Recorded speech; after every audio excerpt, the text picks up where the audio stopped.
to me, it's not acceptable that it's delayed. And I understand that you guys have other, other projects. However, your firm approached us and said that this is what we could do for y'all. So I would expect that that's exactly, what y'all said y'all were going to do, and that y'all can handle this project. I would expect that that's something that you please take to heart and understand that this is a bond that we were extremely excited about, that we were finally going to get Ackerman, and and now we're going to have to tell, or actually the residents can hear now, that it's not going to even start until March 2021, maybe.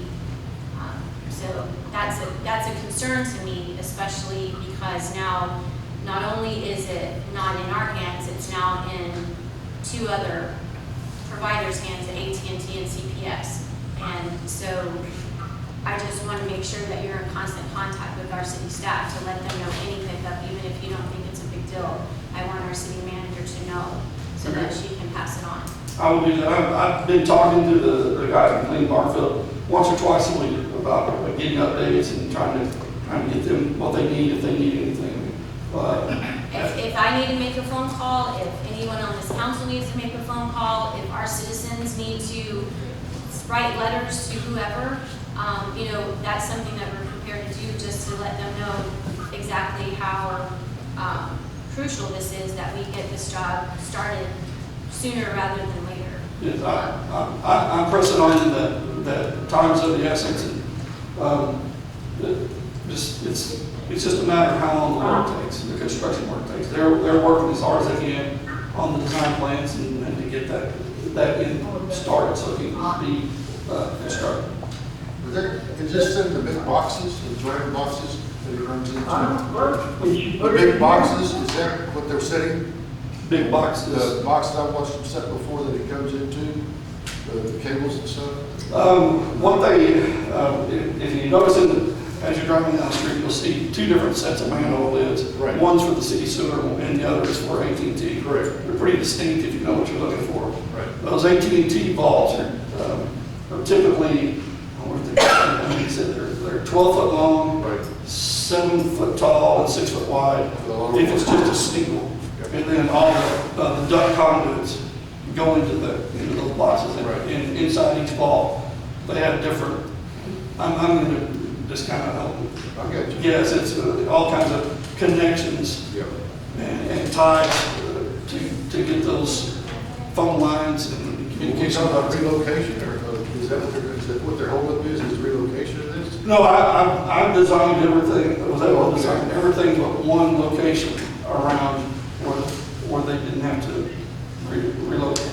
The only spot that's going to be that has to be lowered is at Benzing. That's good. Yeah. Is there any other questions I can answer for you?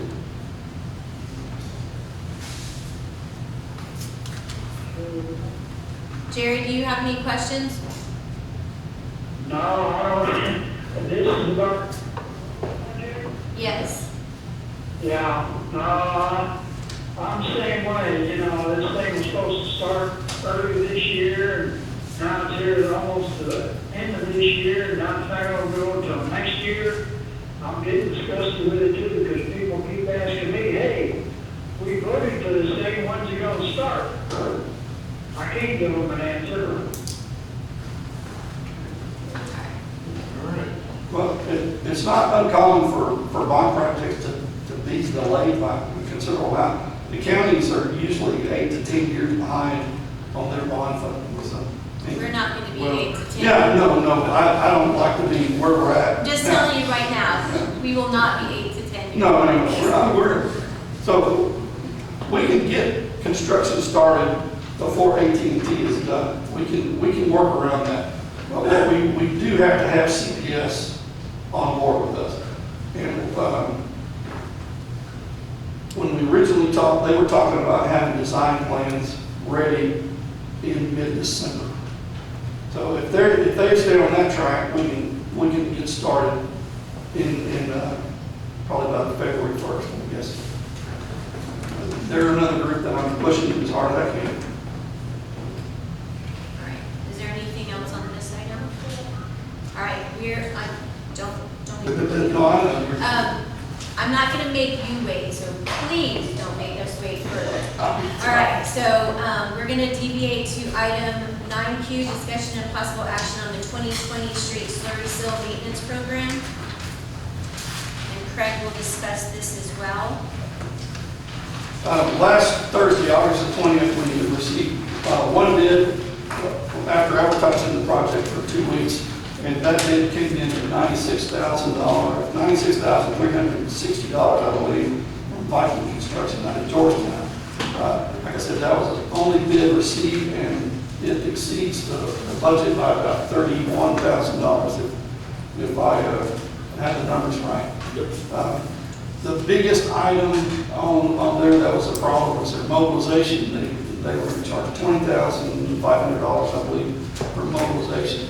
And the reason of that high cost is because they had their work scheduled out. They would be in the Dallas-Fort Worth area to do work and have to break off for a couple of days and come down here to do the slurry seal here in the city, and then head back up to Dallas-Fort Worth.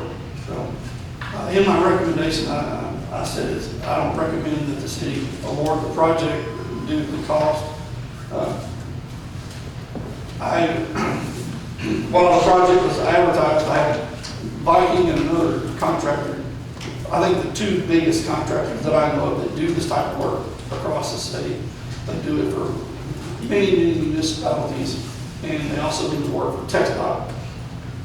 The way they explain how things work in their world is their contracts get awarded like on an annual basis, and then they schedule out different areas of the state to work in. So the second contract, I believe they're called Intermountain. They're out of Louisville up in the Dallas area.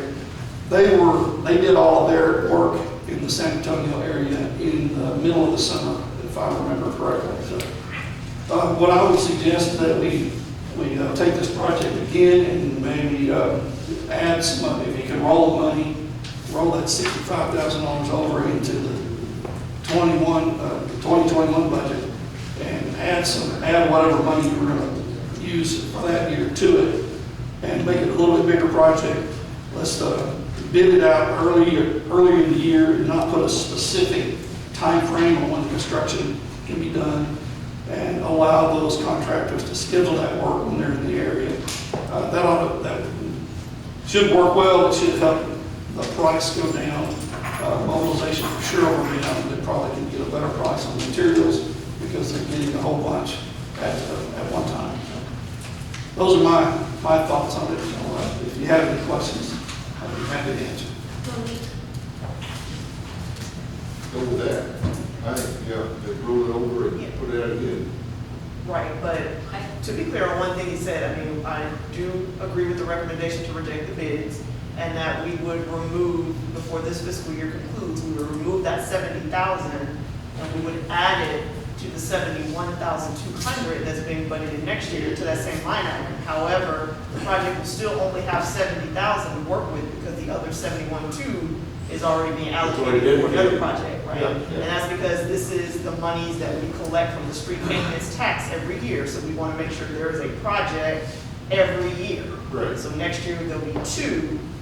If we don't complete it this year, we won't. Is there any way that when we do that, I mean, I know that it's from that street tax, but is there any way to separate it on a separate line in the budget, just so that if somebody's looking at it, doesn't look like we have $140,000 in there, so it's specific? Yeah, we can. We could do the list of street tax, slurry seal project, and then If street we tax. could do that, I would the other prefer that we projects. do that, so it doesn't look like there's $140,000 sitting there for that, so that at least we know that that's not gonna be spent for anything other than this project moving forward.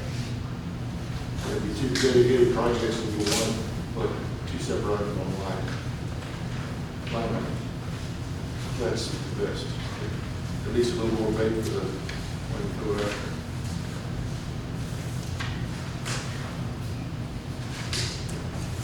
Mobilization, man, that's a little, they must really have some 2 mile an hour diesels. Or 2 gallon mile diesels. Yeah. All right, is Is there any further discussion on this item? All right, thank you. Thank you.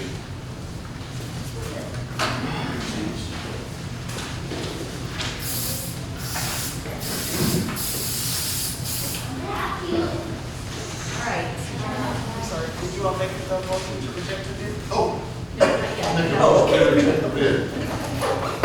How's that? Have a motion by Councilmember Grant. You have a second? Second. Seconded by Councilmember Abujamra to reject the bid for the 2020 street slurry seal maintenance program. Is there any further discussion? Will our city secretary please call roll? Councilmember Grant. Councilmember Lehman. Yeah, Councilmember Salazar. Yes. Councilmember Apodaca. Yes. Mayor Pro Tem Aldridge. Yes. Councilmember Pierce. Yes. Mayor Pierce. Yes. Wendy, do you want to? Is Jenny up here? Or don't we know? No, we don't need her unless you all had any questions. Oh, okay, I just So, wanted to. yeah, just- Okay, no. All right, the next item we will go to 9F. Discussion and possible action to award a bid for group insurance. The city staff does recommend renewing our existing group insurance coverage for health, dental, vision, life, and supplemental. If you'll recall at our last meeting, Jenny went over that proposal. And Monique, if you want to just reiterate what the numbers that we have here. Yes. So our current health insurance provider is Blue Cross Blue Shield, and we are recommending that we renew that existing coverage. Our current dollar amount, or the city's annual contribution, is $420,113. That will renew at $419,945, so it's a little over $100 less. And our dental, vision, and life insurance provider is Principal. So we're also recommending that we renew those as is. So current city contribution for dental is $4,701. The renewal will be the exact same cost. Vision cost is $1,800, renewed at exact same cost. And the life insurance, which is a $50,000 life insurance policy that we take out on every employee, is $5,100